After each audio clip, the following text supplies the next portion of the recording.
Why trauma makes you scan everything. PTSD, CPTSD, and the SAM method. Welcome to Meology. 815. The study of the self through patterns, pressure, behavior, meaning, and the hidden systems running underneath daily life. Let me ask you something. Do you walk into a room and instantly scan faces, tone, exits, tension, body language, disappointment, danger, rejection, and what might go wrong before anyone has even spoken? Do you feel people before you hear them? Do you mentally rehearse conversations, brace for changes in tone, and prepare for bad outcomes before there is actual proof anything is wrong? If that sounds like you, that may not be your personality, that may be trauma.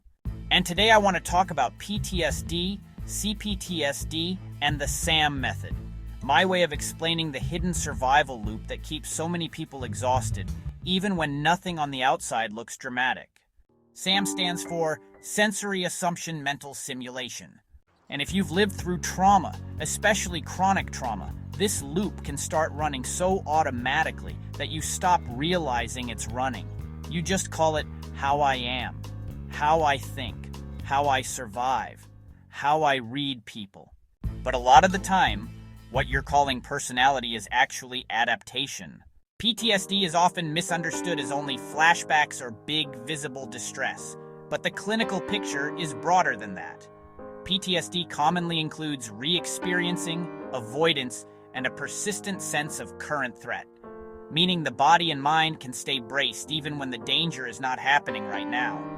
CPTSD, or complex PTSD, includes those same core trauma symptoms, but it also adds deeper problems with emotional regulation, negative self-concept, and relationship disturbance. In other words, it doesn't just affect fear, it affects identity, shame, trust, closeness, and the whole way you move through life. That matters because a lot of people are walking around saying, I'm just sensitive, or I'm just intense, or I overthink, when what's really happening is that their nervous system learned to survive by staying ahead of impact. That's where SAM comes in. S, sensory. Trauma often starts in the sensory field. The body becomes watchful. The nervous system becomes alert. Research on PTSD has shown changes in threat detection, attention, and sensory processing.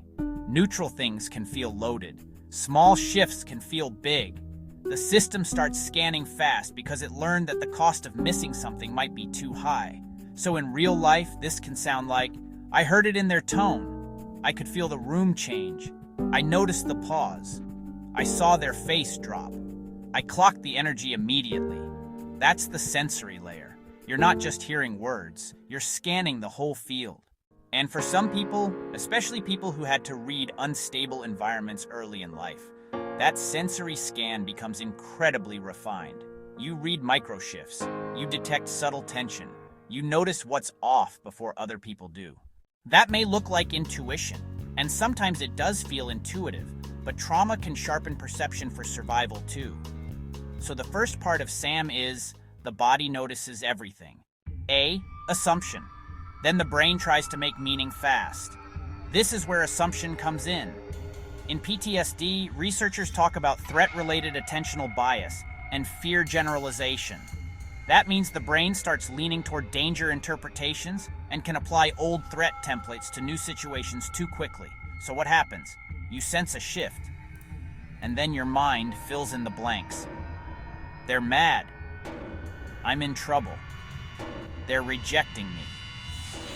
This is about to go bad. I need to prepare.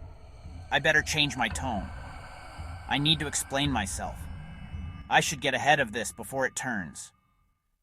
That's assumption. And this part is huge because the suffering often does not come only from what was sensed. It comes from what the brain decides it means. That's where so many people get exhausted. Not because they're weak, not because they're dramatic, because their brain learned that quick interpretation used to keep them safe.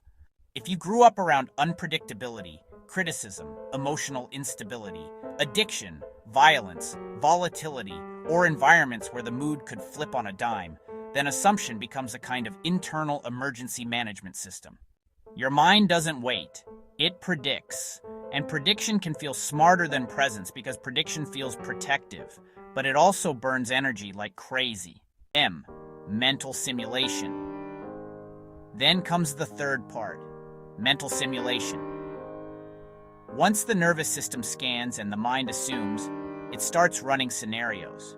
This is the part people often call overthinking. But I think that word is too shallow. Because for many trauma survivors, this is not casual overthinking, it's survival rehearsal. The mind starts pre-living outcomes. What if they say this? What if I lose control?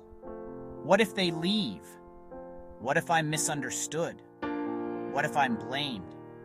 What if the whole day goes sideways? What if I need a response ready? So now you are not just in the room. You are in 6 possible futures. That is exhausting. And it makes total sense when you understand the loop. The body scans. The brain assumes. The mind simulates. Sensory. Assumption. Mental simulation. SAM. And now you can see why somebody can be tired before anything even happens. What this looks like in daily life. It can look like walking into a room and reading everybody before you even sit down.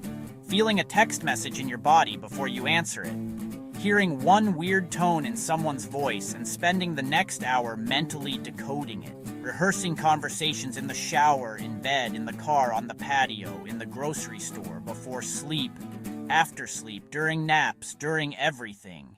It can look like being the one who always knows. But the hidden cost is that you never fully stand down. And when you never fully stand down, you can start confusing hypervigilance with identity. You think this is just who I am. Maybe partly, but maybe it's also what happened to you. PTSD, CPTSD, and the hidden exhaustion. This is why I think trauma education needs to get more practical. Because people hear PTSD and think flashbacks, nightmares, panic. And yes, those are real. People hear CPTSD and think deep wounds, attachment issues, shame, also real. But many people miss the everyday lived experience, the scanning, the bracing, the internal forecasting, the assumption making, the trying to stay ahead of what might happen. That's the hidden exhaustion. That's the part that can wreck your energy, even on a normal day. And for people with CPTSD especially, that loop can get fused with self-worth and relationships. The pain is not just fear. It becomes, what's wrong with me? Why am I like this? Why can't I relax? Why do relationships feel like work? That broader pattern is one of the reasons CPTSD is recognized as more than just PTSD plus time. The reframe.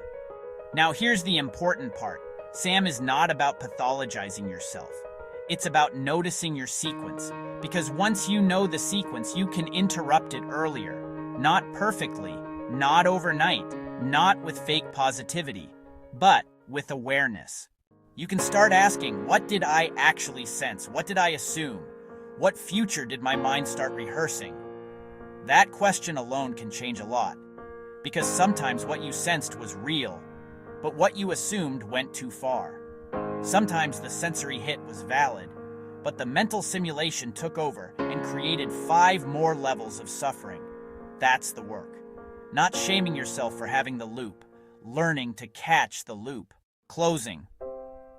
So if you're somebody who reads the room before the room speaks, if you're somebody who scans, braces, predicts, and mentally rehearses life to exhaustion, I want you to hear this clearly. That does not automatically mean you're broken. It may mean your system learned a survival pattern, and survival patterns are brilliant until they become expensive. That's why I made the SAM method, to give language to something many people live every day but do not know how to name. Sensory, assumption, mental simulation, the hidden loop, and once you can name the loop, you have a better shot at loosening its grip. This is Meology 815, the study of the self through patterns, pressure, behavior, meaning, and the hidden systems underneath daily life. And if this hit home, stay with me, because this is exactly where healing starts. Not with shame, with recognition.